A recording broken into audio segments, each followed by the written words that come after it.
મહેસાણા મહાનગરપાલિકામાં પ્રાથમિક સુવિધાનો અભાવ સામે આવ્યો। મહાનગરપાલિકા બન્યા બાદ પણ પ્રાથમિક સુવિધા મહાનગરપાલિકામાં છે જ નહીં, એટલે કે મહેસાણામાં છે જ નહીં। બિસ્માર રોડથી વાહન ચલાવવું પણ મુશ્કેલ બન્યું છે। મુખ્ય બજારનો રોડ પણ ખખડધજ બન્યો। યોગ્ય સુવિધા આપવા નગરજનોએ માંગ કરી છે। નગરજનોનું કહેવું છે કે મહેસાણા મહાનગરપાલિકા તો બની ગયું, પણ હજુ પણ પ્રાથમિક સુવિધાનો અભાવ મહેસાણામાં જોવા મળી રહ્યો છે। બિસ્માર રસ્તાઓના કારણે સ્થાનિકોને પરેશાની, વાહન ચલાવવું પણ અહીંયા મુશ્કેલ સાબિત થઈ રહ્યું છે। મહેસાણા મહાનગરપાલિકા બને 10 મહિના થયા છે અને લોકો પર ટુ વ્હીકલ અને જે વ્હીકલો છે તેના પર ટેક્સ વસૂલવાની વાત કરવામાં આવી રહી છે। ત્યારે સ્થાનિકો શું કહી રહ્યા છે? સ્થાનિકો ટેક્સ આપવા માટે તૈયાર છે કે નહીં? કેવા કેવા પ્રકારની અત્યારે સુવિધાઓ છે, પહેલા કેવા પ્રકારની સુવિધાઓ હતી, તમામ સાથે આપણે પબ્લિક સાથે વાત કરીશું।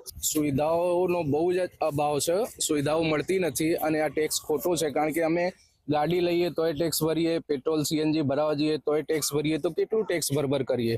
મેઇન વસ્તુ એ છે કે જે તમારી પાસે બજેટ પડ્યું છે, મહાનગરપાલિકા બની એના પછી ખૂબ મોટો બજેટ તમારી જોડે પડ્યો છે, પહેલાં તમે આ શોભાસન રોડ ઉપર એને વાપરો, એને ખર્ચો કરો, ડેવલપ કરો, રોડ સારા બનાવો, દરેક સુવિધાઓ ઉપલબ્ધ કરો, પછી ટેક્સ આપવા માટે અમે તૈયાર જ છીએ। આપણે ભરવા છીએ, ઓલરેડી આપણે એપી કરતા હતા અને નવા ટેક્સ નાખવાના આવ્યા। પહેલાં અમને જે પ્રાથમિક સુવિધા છે જે આઇકોનિક રોડ મહેસાણામાં બીજા વિસ્તારમાં થઈ રહી છે, એ અહીંયા આગળ આઇકોનિક રોડ નહીં માગતા।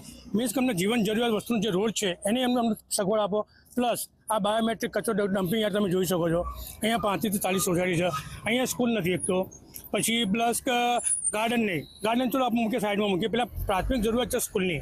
અહીંથી સરકારી સ્કૂલમાં છોકરાઓ જાય છે, 500 રૂપિયા પર ડે એક માણસને છોકરો આપે છે। બધી રીતે નુકસાન જ થાય છે બેન। આમાં આ લોકોએ રોડનું કામ ચાલુ કર્યું છે, પણ કોઈ લાગતું નથી કે રોડ બને એવા મને લાગતું નથી અત્યાર સુધી।